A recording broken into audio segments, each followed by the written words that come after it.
Sanibonani molweni, ndiyanamkela kwezaseTV-ni ngesiXhosa. UNobomi uzithengeleke impahla ubuza kuMampinga uba anxibe eyiphi na.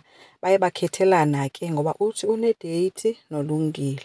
UMampinga ke ubuze noBulelwa uba uthina ngale nto yokubuyelana kaNobomi nalo mfana.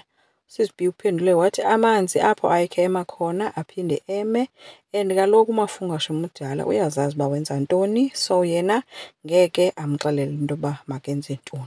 UMafungwashe ke okepenikha ke senxibe kakuhle ke ngoku sisters, ugqebhezile, uhlenyuka apha endlini uphethe ifowuni, fowunela uLungile, uLungile akafumaneki efowunini. Fikile ke umamakhe xa kwakhe embuza utheni ngakhathwa kwakho rayithi nje abesitomnye, andazi akafumaneki uLungile efowunini.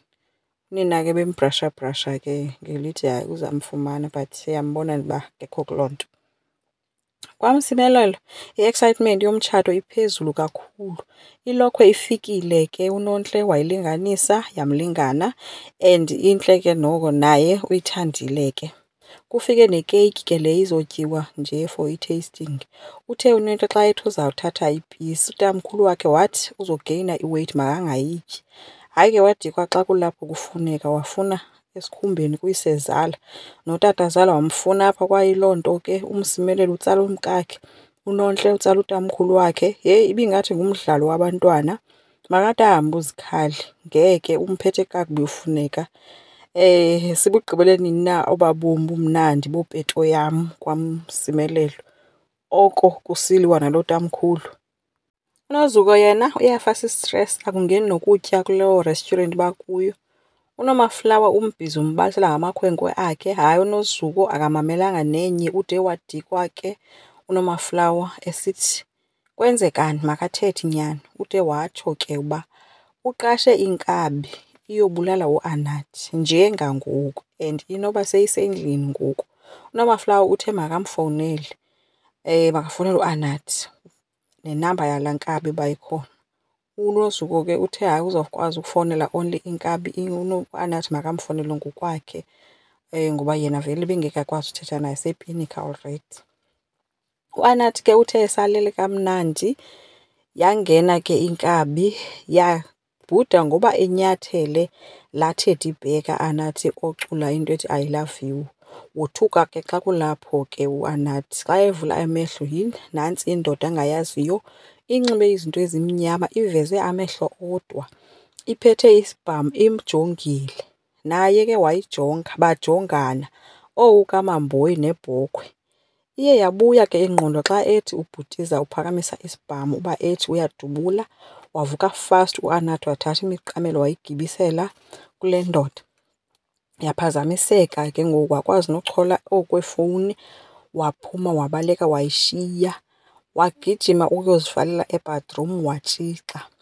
Safika ke sona isigebenga sizama ukuvula, saba ngavula ucango alivuleki. Naye ngapha uzama ufowunela uLuzuko akamfumani. Ube ngaqobisa ke ngoba yena ungumfazi kaLuzuko Mxenge. Hayi, saqhubeka isigebenga nokuzama ukuvula. Ubhutiza ke ude wazama nditsho nezembe ke ngoku. Nanko ke uxabela umnyango. Uthe ke sazama ke ukuvula, vuleka loo mngxuma, iye yakhala ke ifowuni kaAnathi, kanti nguNomaflawa. Hayi ke wabe sekhala ke khwaze ethi ndicela nindincede nanku umntu endlini. Umxelele ke uNomaflawa uba bayeza basendleleni ezayo.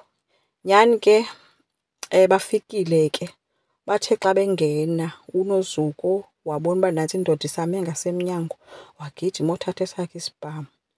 Ngoba indoda isaqhubeka isaxabela, wayidubula ke ngoku ime emnyango. Then ke babe sebekhwaza uAnathi uba makagijime azovula, kanti umngxuma lo ubusowuvulekile.